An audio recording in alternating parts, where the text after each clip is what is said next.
Assalamualaikum warahmatullahi wabarakatuh. Kembali kita mempelajari tentang prakarya pada kesempatan ini. Masih untuk materi kelas 9 semester 1, yaitu kerajinan berbahan keras. Di depan saya sudah banyak jenis-jenis kerajinan yang akan saya perkenalkan. Ini adalah berbahan bambu. Kemudian yang ini adalah kerajinan berbahan rotan. Kemudian ada beberapa produk kerajinan yang terdapat di sisi belakang yang berasal dari kayu. Nah, semuanya ini merupakan kerajinan bahan keras dari alam. Untuk materi kita pada kesempatan ini yaitu kerajinan bahan keras dari alam. Kita akan melihat dari sisi lain tentang proses produksi kerajinan bahan keras ini. Tapi sebelumnya saya akan memberikan pemahaman dulu kepada anak-anakku sekalian bahwa kerajinan berbahan keras alam maupun buatan itu diciptakan dan dibuat berdasarkan bentuk dan bahan yang digunakan. Nah, bentuk dan bahan yang digunakan ini sangat mempengaruhi terhadap produk yang akan dihasilkan nantinya. Untuk karakteristik masing-masing produk ini sangat khas dan sangat bervariasi. Ini didasarkan atas teknik yang digunakan dalam pembuatannya. Jadi ada yang bersifat ukir, ini ada sedikit teknik ukir, kemudian ada juga pahat, kemudian ada cungkil, ada anyaman, kemudian ada sifatnya yang menyambung, kemudian dilukis. Itu adalah teknik-teknik yang digunakan dalam proses produksi kerajinan berbahan keras. Oke, anak-anakku sekalian, kita akan membahas satu persatu dari sekian banyak yang ada di depan saya tentang produk kerajinan berbahan keras. Sekarang kita akan membahas bahan yang pertama, yaitu kerajinan kayu. Yang saya akan perkenalkan kepada kalian, ini adalah kupu-kupu hias. Kemudian ini adalah tempat tisu.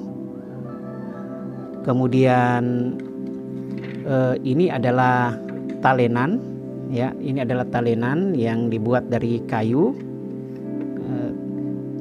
Kemudian ada juga jenis-jenis kerajinan hiasan meja.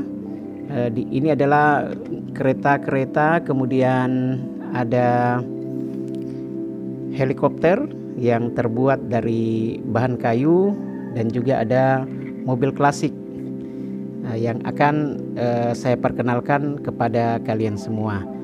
Nah, untuk secara detail sebenarnya lebih baik kita mengunjungi sentra-sentra kerajinan untuk melihat secara langsung. Pada kesempatan ini saya akan memperkenalkan beberapa konsep tentang proses produksi kerajinan berbahan keras.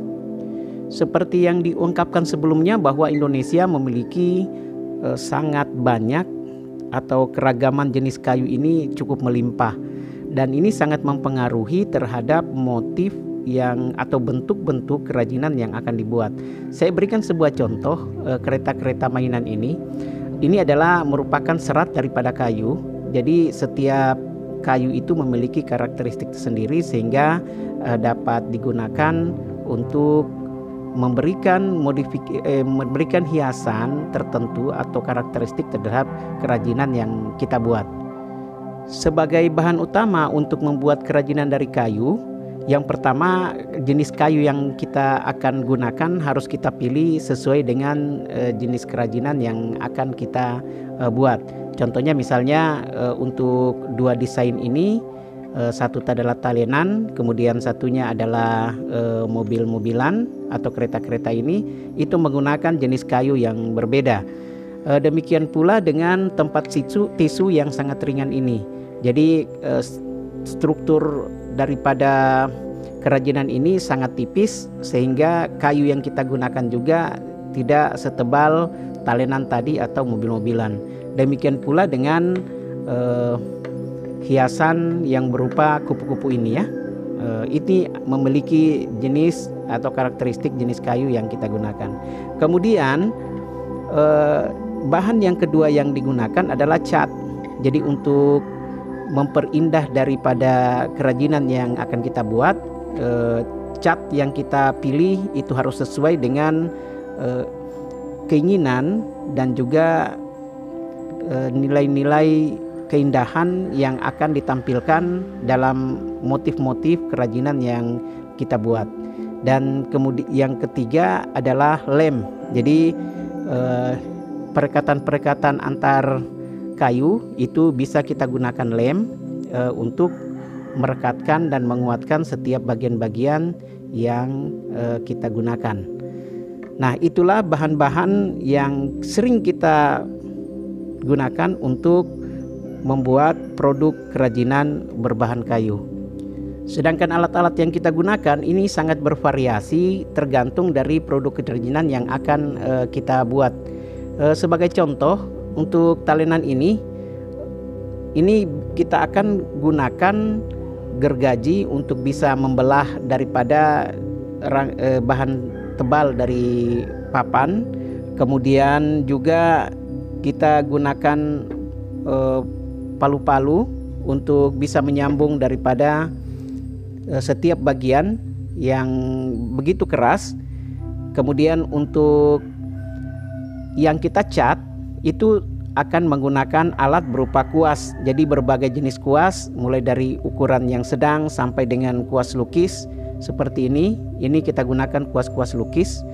Kemudian kita gunakan untuk sifatnya yang berat, itu adalah mesin pemotong atau bubut untuk skala-skala besar. Dan juga ada amplas. Amplas ini difungsikan untuk menghaluskan produk yang akan kita buat nantinya, sehingga estetika yang terlihat itu lebih baik. Untuk jenis kerajinan dengan ukuran yang sangat besar, biasanya kita gunakan pahat untuk mengukir beberapa bagian sebagai nilai estetika dalam sebuah produk kerajinan. Seperti ini contohnya, meja ini membutuhkan alat-alat yang berat, yang sifatnya besar, untuk bisa memotong ataupun menghaluskan daripada produk kerajinan yang berupa meja hias ini. Demikian pula dengan kursi tamu ini. Jadi kalau kita lihat bagian-bagiannya, ukirannya ini sangat khas, sehingga membutuhkan alat-alat yang lebih khusus untuk bisa membentuk setiap bagian-bagian yang menampilkan estetika tersendiri dari sebuah kerajinan berbahan kayu ini. Biasanya jenis kerajinan kayu ini sangat dipengaruhi oleh budaya atau daerah di mana kerajinan ini dibuat.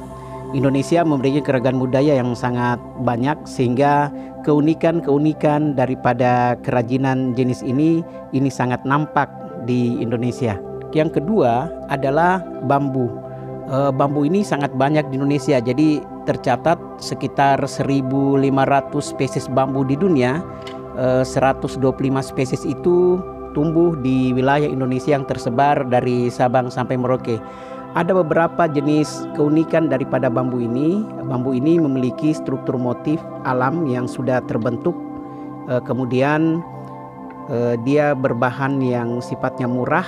Kemudian untuk jenis-jenis kerajinan tertentu ini ringan, sehingga mudah untuk dipajang atau dibuat.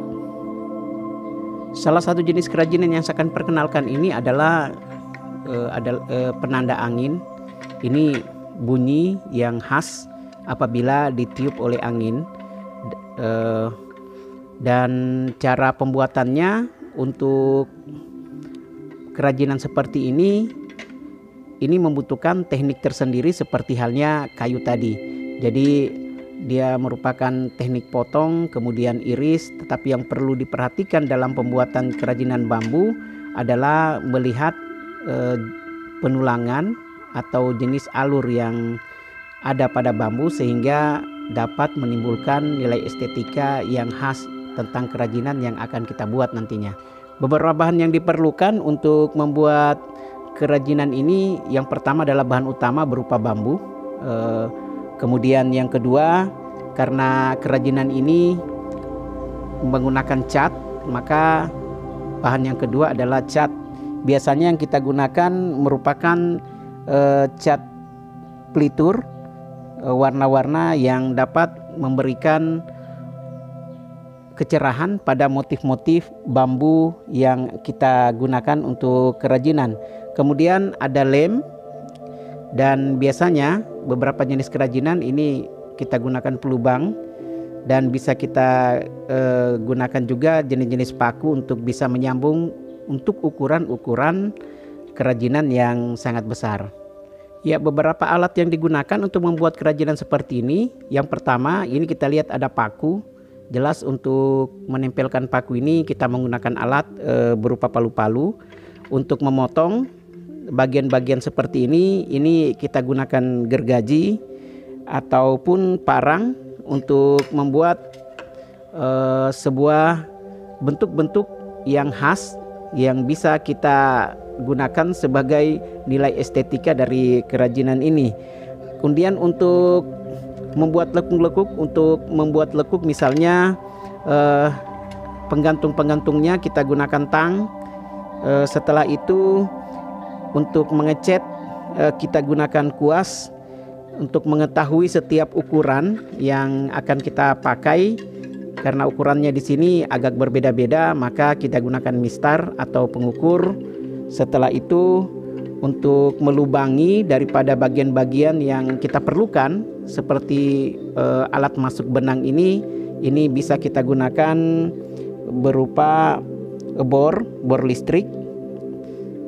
Kemudian untuk beberapa jenis kerajinan yang sifatnya besar dan memerlukan sedikit teknik untuk memahat, maka kita gunakan pahat. Bahan kerajinan yang ketiga yang akan kita bahas yaitu rotan. Bahan pokok berupa rotan ini untuk kerajinan sendiri dibedakan atas 3 bagian, yaitu rotan kupasan atau kulit luar yang disebut dengan pel sebagai pengikat atau bahan anyaman. Ini adalah pengikat. Kemudian ada bahan anyaman. Kemudian ada rotan batang yang langsung dipoles. Dan yang ketiga adalah rotan isi yang biasa disebut dengan vitrik atau petrik. Yang saya tampilkan ini adalah jenis kerajinan yang sangat sederhana dengan ukuran yang kecil. Tetapi untuk kerajinan-kerajinan yang besar seperti kursi rotan, kemudian beberapa bentuk kerajinan untuk kebutuhan rumah tangga, itu sangat dibutuhkan beberapa alat, beberapa bahan dan alat untuk pembuatannya. Misalnya salah satu contoh bahan yang digunakan yaitu minyak tanah atau belerang. Nah, minyak tanah atau belerang ini biasanya pengrajin menggunakannya untuk pemasakan. Kemudian pelitur dan cat ini digunakan untuk pewarnaan. Beberapa alat yang digunakan selain gergaji, palu-palu, kemudian pemotong rotan atau pembentuk daripada rotan untuk membengkokkan rotan. Kemudian ada juga amplas dan gergaji untuk memotong daripada bagian-bagian rotan yang akan kita gunakan. Jenis rotan ini sebelum digunakan harus dilakukan proses awal. Proses awal yang dimaksud artinya rotan ini kan merupakan tumbuhan yang berduri. Jadi duri daripada rotan ini harus dihilangkan terlebih dahulu. Kemudian untuk kerajinan-kerajinan yang berskala besar ini harus dilakukan pengawetan agar terlindung dari jamur. Untuk proses pengolahan sendiri ada 2 jenis yang sering digunakan oleh para pengrajin, yaitu proses pemasakan dengan minyak tanah untuk rotan yang berukuran besar, dan juga ada pengasapan dengan belerang untuk rotan yang berukuran kecil. Selanjutnya saya akan bercerita sedikit bagaimana sih proses yang berlangsung sehingga kerajinan seperti ini bisa dijual di pasaran dan dibeli dan digunakan dalam kehidupan kita sehari-hari. Yang pertama, untuk membuat kerajinan seperti ini harus dibuat kerangkanya terlebih dahulu. Ini sangat penting karena kerangka ini akan bisa menentukan bentuk daripada jenis kerajinan yang akan kita buat. Kemudian dilakukan penganyaman yang bertujuan untuk membentuk produk sesuai dengan desain yang diharapkan. Kemudian setelah itu ada proses finishing. Proses finishing ini merupakan proses tahap akhir daripada pembuatan kerajinan. Salah satunya misalnya apabila di rotan itu masih terdapat rambut-rambut kecil atau serat yang keluar, itu harus dihilangkan dengan pengamplasan. Barulah kemudian dicat sehingga dapat terlihat nilai estetika dari sebuah kerajinan dengan baik. Nah, demikianlah pembahasan kerajinan berbahan keras yang bersifat alam, di mana pada kesempatan ini telah kita pelajari untuk 3 jenis bahan, yaitu kayu, kemudian rotan, dan juga bambu. Semoga penjelasan ini bisa bermanfaat untuk anak-anakku sekalian. Sekian, sampai jumpa pada kesempatan kegiatan pembelajaran berikutnya. Wassalamualaikum warahmatullahi wabarakatuh.